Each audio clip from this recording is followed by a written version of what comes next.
اور جو عرفہ کا دن ہے، 9 ذی الحجہ کا جو دن ہے جس کو یوم عرفہ کہا جاتا ہے، اس دن کے بارے میں وہ بھی ظاہر ہے انہی 10 دنوں میں آتا ہے. قربانی کا جو دن ہے وہ بھی ان 10 دنوں میں آتا ہے. رسول اللہ صلی اللہ علیہ وسلم نے فرمایا صوم یوم عرفہ احتسب علی اللہ ان یکفر السنۃ التی قبلہا، کہ عرفہ کے دن کا روزہ رکھنا مجھے اللہ کی ذات سے امید ہے کہ اللہ تعالیٰ اس کی برکت سے پچھلے 1 سال کے گناہوں کو معاف کر دیں گے. ہمارے ہاں زور کھانے پر ہے، یہ اس دن کا کھانا ہے، یہ بارات کا کھانا ہے، یہ جناب عقیقے کا کھانا ہے، یہ فلانے کا کھانا ہے، یہ فلاں جشن کا کھانا ہے. اسلام میں کھانوں کی ترغیب نہیں ہے، اسلام میں روزہ رکھنے کی ترغیب ہے. لوگ کہتے ہیں میٹھا کھانا سنت ہے. کیا کھانا سنت ہے؟ سوال کرتے ہیں نا کیا کھانا سنت ہے، تو اس کا جواب یہ کہ روزہ رکھنا سنت ہے. ہمارے ہاں تو جب رمضان جاتا ہے پھر ہم سوچتے ہیں کہ یار رمضان کے علاوہ بھی کبھی روزہ رکھنا ہے. حضور علیہ الصلاۃ والسلام کا معمول کیا تھا؟ آج جدید سائنس جن چیزوں کو ثابت کر رہی ہے اور دنیا کو دوبارہ اس چیز کی طرف لا رہی ہے، اللہ کے رسول ہمیں اس وقت یہ سب سکھا کر گئے. حضور علیہ الصلاۃ والسلام کا معمول تھا ہر پیر کے دن روزہ رکھتے تھے اور ہر جمعرات کے دن روزہ رکھتے تھے، ہر پیر کو اور ہر جمعرات کو. تو مہینے میں یہ کتنے روزے ہو گئے؟ بولیں. 1 ہفتے میں 2 روزے ہوئے تو مہینے میں کتنے ہو گئے؟ 8 روزے ہو گئے. پھر آپ ہر مہینے میں ایام 20 کے روزے رکھتے تھے، 13 14 15 ہر اسلامی مہینے کی 13 14 15 ساری زندگی کا آپ کا معمول ہے. ایون کہ آپ سفر میں بھی ہوتے تھے تب بھی آپ یہ 3 روزے رکھتے تھے. 8 اور 3 کتنے ہو گئے؟ 11. یہ حضور علیہ الصلاۃ والسلام کی زندگی کا مستقل معمول ہے کہ مہینے میں 11 دن تو آپ کا روزہ ہی روزہ ہوتا تھا. 11 دن آپ کا روزہ ہی، یہ تو پکی بات ہے. اس کے علاوہ آپ نے روزے رکھنے ہوتے تھے تو رکھتے تھے. یہ 11 دن تو پکے تھے کہ ہر مہینے یہ 11 روزے آپ نے رکھنے.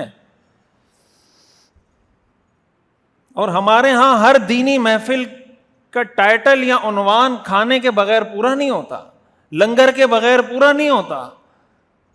کھانے کے بعد میٹھا سنت ہے کہتے ہیں نا ہمارے ہاں لوگ. یہ بالکل اپنی طرف سے گھڑی ہوئی بات ہے. کہیں قرآن حدیث میں یہ بات نہیں ہے کہ کھانے کے بعد میٹھا سنت ہے. کتنا کھانا سنت ہے یہ بھی ذرا آپ حدیث میں پوچھ لیں. اللہ کے رسول صلی اللہ علیہ وسلم نے فرمایا یہ جو آج موٹاپے کا مسئلہ ہے، اور موٹاپا دنیا کا سب سے بڑا مرض بنا ہوا ہے اور ہر آدمی موٹاپے کا شکار ہوتا جا رہا ہے. کیوں ہو رہا ہے؟ بے ہنگم کھانا، بے ہنگم پینا، یہ بھی کھاؤ وہ بھی کھاؤ یہ بھی کھاؤ، کوئی ورزش نہیں، کوئی ایکسرسائز نہیں. اور اللہ معاف کرے دیندار لوگوں کی تو پہچان یہ ہے کہ اصل مولوی مفتی وہ ہوگا جس کا کوئی اچھا خاصا جسم ہو. لوگ کہتے ہیں یہ غٹ مولانا ہے، یہ صحیح والا مولانا ہے. اور کوئی پتلا دبلا ہو کہتے ہیں یہ پتہ نہیں کیسے مولانا ہوگا، پتہ نہیں علم اس کو کتنا ہوگا، اتنا پتلا ہے تو علم کتنا ہوگا اس کا. بھائی علم کا تعلق اس سے نہیں ہے کہ کتنا وہ موٹا ہے کتنا وہ پتلا ہے. رسول اللہ صلی اللہ علیہ وسلم نے سستی سے پناہ مانگی ہے. اللہم انی اعوذ بک من الکسل، اے اللہ میں آپ کی سستی سے پناہ مانگتا ہوں کہ مجھے سستی سے بچا. صحابہ کرام میں آپ کو یہ بات کہیں نہیں ملے گی کہ صحابہ کرام سست تھے. صحابہ کرام میں ایسے صحابہ بھی تھے جو گھوڑے سے تیز دوڑتے تھے. گھوڑا جب ان کے ساتھ دوڑتا تھا گھوڑا ریس نہیں لگا سکتا تھا ان کے ساتھ. تو یہ جو ہمارے ہاں اتنے مسائل بڑھتے جا رہے ہیں یہ اسی وجہ سے بڑھتے جا رہے ہیں. رسول اللہ صلی اللہ علیہ وسلم نے ارشاد فرمایا کفا لابن آدم لقیمات یقمن صلبہ، ابن آدم کے لیے چھوٹے چھوٹے اتنے لقمے اتنے نوالے کافی ہیں جو اس کی کمر کو سیدھا کر دیں. فَإِن كَانَ لَا مُحَالَةَ، اگر اس نے لا محالہ زیادہ کھانا ہی ہے، یعنی اگر اس نے یہ طے کر لیا ہے کہ نہیں میں نے دبا کے کھانا ہے، تو اسلام میں دبا کے کھانے کی جو لمٹ ہے وہ کیا ہے؟ آپ نے فرمایا فَثُلُثٌ لِطَعَامِ، وثلث لشرابہ وثلث لنفسہ، 1/3 میدے کا 1/3 کھانے کے لیے، 1/3 پورشن کھانے کے لیے، 1/3 پورشن پانی کے لیے، اور 1/3 پورشن سانس لینے کے لیے۔ یعنی اسلام میں زیادہ سے زیادہ کھانے کی جو لمٹ ہے وہ یہ ہے کہ آپ میدے کو 1/3 بھریں۔ ہمارے ہاں تو کہتے ہیں نا بعض لوگ کہ وہ اتنا کھا لیتے ہیں کہ پھر ان کو سہارا دے کے چلانا پڑتا ہے کہ حضرت چلیں آپ، اب ان کو الگ سے بندہ ایک چاہیے ہوتا ہے پروٹوکول کے لیے کہ اس کو باہر لے جائے وہاں سے جہاں اس نے کھانا کھایا۔ تو بہرحال اسلام میں جو ترغیب ہے، اسلام میں جو اہمیت ہے وہ اس چیز کی ہے۔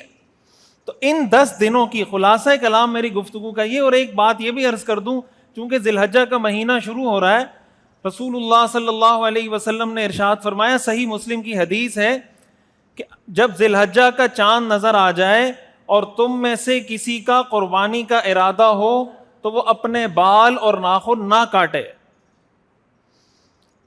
حدیث میں ہمیں اس کی ترغیب دی گئی ہے۔ بنیادی طور پر اس کا مقصد حاجیوں کے ساتھ مشابہت اختیار کرنا ہے۔ حاجیوں کو اجازت نہیں ہوتی نا ناخن کاٹنے کی، بال کاٹنے کی، تو حدیث میں حضور نے یہ فرمایا جس کا قربانی کا ارادہ ہے وہ یہ کام نہ کرے۔ تو اس لیے آپ میں سے جتنے حضرات قربانی کا ارادہ رکھتے ہیں، یہ عمل مستحب ہے، کوئی فرض واجب نہیں ہے۔ اگر کوئی ان 10 دنوں میں ناخن کاٹتا ہے، بال کاٹتا ہے، ہم اس کو گناہگار نہیں کہہ سکتے کہ اس نے کوئی گناہ کیا ہے، نہ آپ اس کو تانا دے سکتے ہیں کہ تم نے ناخن کیوں نہیں کاٹ دیے، تم نے بال کیوں کاٹ دیے۔ تانا اس چیز پہ دیا جا سکتا ہے جو شریعت میں لازم ہو، یہ لازم عمل نہیں ہے، مستحب عمل ہے۔ شریعت یہ کہتی ہے کہ آپ کا قربانی کا ارادہ ہے تو چاند نظر آنے سے پہلے پہلے بال بھی کاٹ لیں، ناخن بھی کاٹ لیں، جسم کی صفائی بھی کر لیں، پھر اس کے بعد آپ قربانی کے بعد یہ کام کریں۔ اور اگر کسی نے قربانی نہیں کرنی، اس پہ قربانی واجب نہیں ہے، تو پھر اس کے لیے یہ حکم بھی حدیث میں نہیں ہے۔ حدیث میں بتایا گیا کہ اگر قربانی کرنی ہو تو یہ ایک سنت ہے، اس کا بھی اہتمام کرنا چاہیے۔ اور جیسے میں نے عرض کیا کہ اگر کسی وجہ سے بعض اوقات لوگ بھول جاتے ہیں یا کچھ، تو لوگ کہنا شروع کر دیتے ہیں بھائی تمہاری قربانی نہیں ہوگی، کیوں؟ تم نے بال کاٹ لیے، تمہاری قربانی نہیں ہوگی، تم نے ناخن کاٹ لیے۔